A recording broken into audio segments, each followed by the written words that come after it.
Gunung Semeru, kembali menunjukkan aktivitas vulkaniknya pada pukul 5.30 WIB pagi tadi, dengan kolom abu menjulang sekitar 1.200 meter di atas puncak. Erupsi yang masih berlangsung itu tercatat berwarna putih hingga kelabu, dengan arah sebaran condong ke selatan, menandakan potensi sebaran abu yang perlu diwaspadai warga sekitar. Saat ini Semeru masih berstatus level 3 atau siaga, dengan PVMBG mengimbau masyarakat menjauhi sektor Tenggara Besukobokan sejauh 13 km dari puncak. Warga juga diminta tidak beraktivitas di sekitar aliran sungai berpotensi lahar, serta menghindari radius 5 km dari kawah karena ancaman awan panas, guguran lava, hingga lontaran batu pijar yang masih bisa terjadi sewaktu-waktu.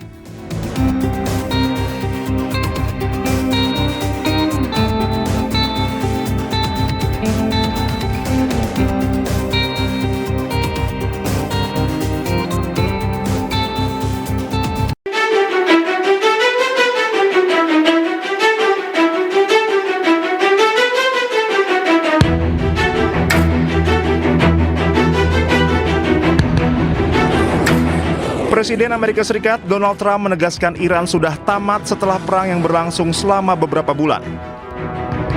Menurut Trump, kemampuan militer Iran telah melemah drastis sehingga negara itu berada dalam posisi yang jauh lebih lemah dibandingkan sebelum konflik.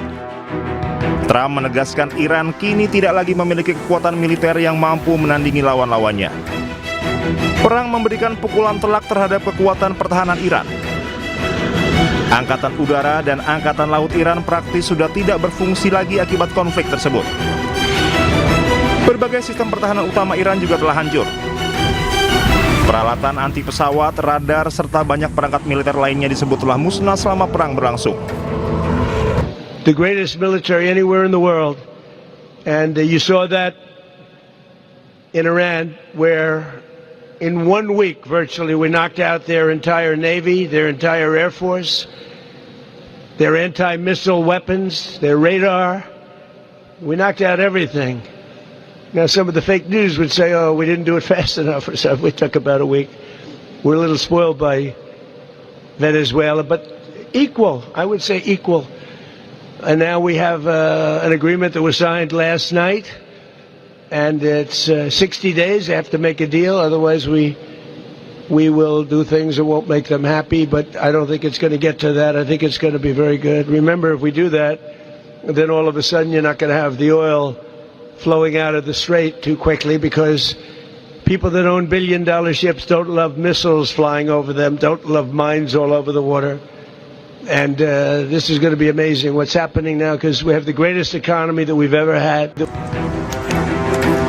Amerika Serikat dan Iran akan melanjutkan putaran negosiasi lanjutan selama setidaknya 60 hari untuk membahas isu krusial seperti program nuklir.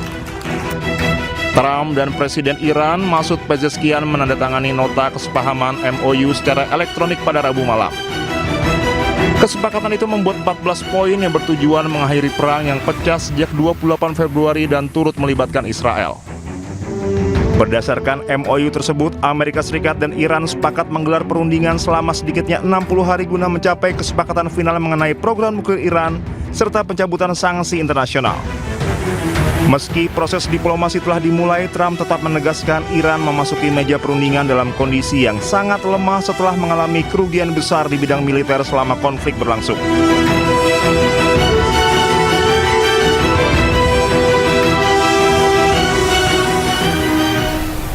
Pengamat menyebut perundingan damai Amerika Serikat dan Iran sulit dicapai lantaran Israel terus menggempur wilayah Lebanon yang melanggar salah satu nota kesepahaman antara Amerika Serikat dan Iran. Karena nyatanya Amerika Serikat tidak mampu menekan Israel. Dan berikut dialog kami bersama pengamat hubungan internasional Presiden University, Bapak Teguh Reza Shah. Walaupun baru diteken, tapi jelas-jelas Israel merupakan penghambat dari nota kesepahaman tersebut ya. Sampai saat ini saya belum jelas apakah pihak wakil dari Iran akan datang, karena mereka mengkhawatirkan ada operasi pembunuhan atas kontingen dari Iran tersebut. Jadi ini merupakan penghambat Iran untuk datang. Tapi bagaimanapun juga ini merupakan suatu pelanggaran yang sangat serius. Terlebih lagi untuk poin 1 dari 14 poin. Jadi yang terlanggar itu adalah poin 1 perihal penghentian konflik di semua front, di mana dalam hal ini Amerika Serikat, Iran, dan sekutu mereka itu mendeklarasikan penghentian operasi militer segera dan permanen di semua front, termasuk di Lebanon. Untuk itu perlu bukti bahwa semua pihak itu berkomitmen untuk tidak memulai perang atau operasi militer baru, menahan diri dari ancaman kekuatan, serta memastikan kedaulatan wilayah Lebanon. Kesepakatan akhir akan mengkonfirmasi ketentuan ini dalam waktu 60 hari ke depan. Tapi kalau kita lihat saat ini yang terjadi adalah Israel sudah melakukan pemboman atas Lebanon dan membunuh 47 warga. Kemudian pada saat yang sama dari Hezbollah telah membunuh 4 serdadu. Ini sangat serius ya, karena kalau kita perhatikan statement dari Perdana Menteri Benjamin Netanyahu yang beliau katakan di dalam X, dalam media X itu mengatakan dia telah memerintahkan semua personil IDF untuk menyerang Hezbollah dengan kekuatan penuh.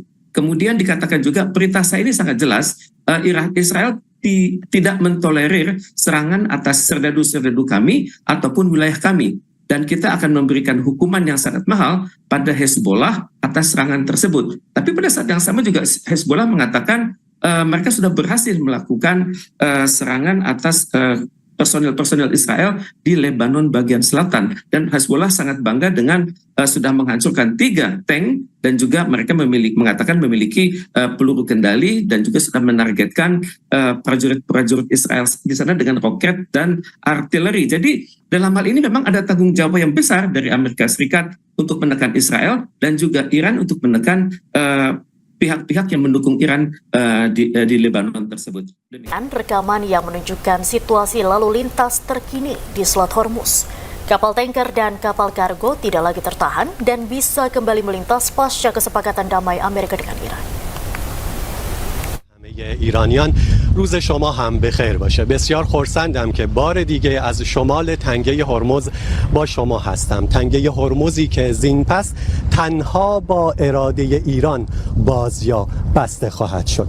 در 24 ساعت گذشته سنکام رسما رفع محاصره دریایی علیه کشتی‌های ایرانی رو اعلام کرد. بر اساس بیانیه سنکام همه تلاش‌های نظامی ارتش این کشور برای اجرای محاصره دریایی متوقف.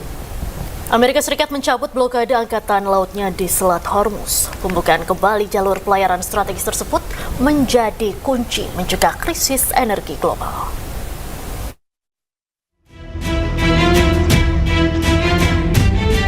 Presiden Amerika Serikat Donald Trump mencabut blokade angkatan laut mereka di Selat Hormuz. Pengiriman minyak melalui Selat Hormuz secara bertahap kembali normal. Trump memperingatkan cadangan minyak dunia berpotensi habis dalam waktu 4 pekan bila Selat Hormuz tetap ditutup. Penutupan Selat Hormuz dapat memicu kekacauan di pasar energi dunia. Menurut Trump, pembukaan kembali jalur pelayaran strategis tersebut menjadi kunci mencegah krisis energi global. Our country is doing so well. Those ships are flowing out of the Hormuz Strait like nobody's ever seen before, actually. There were a lot of them, about 700 of them, and they're pouring out. The oil is all over the place. You're going to see oil drop so low. I hope the companies are happy about it. But we have a lot of victories. We had a great victory in Venezuela, where we're now doing really well with the government. The big companies are all in there, the oil companies. They're building rigs, and we've paid for that war many, many times over. We're running it, and again, we have a fantastic relationship with the people of Venezuela. Selat Hormuz merupakan salah satu jalur pelayaran energi terpenting di dunia. Sebelum konflik Amerika Serikat dan Iran pecah, 20% konsumsi minyak global diangkut melalui Selat Hormuz. Penutupan Selat Hormuz selama 3 bulan lebih telah mendorong lonjakan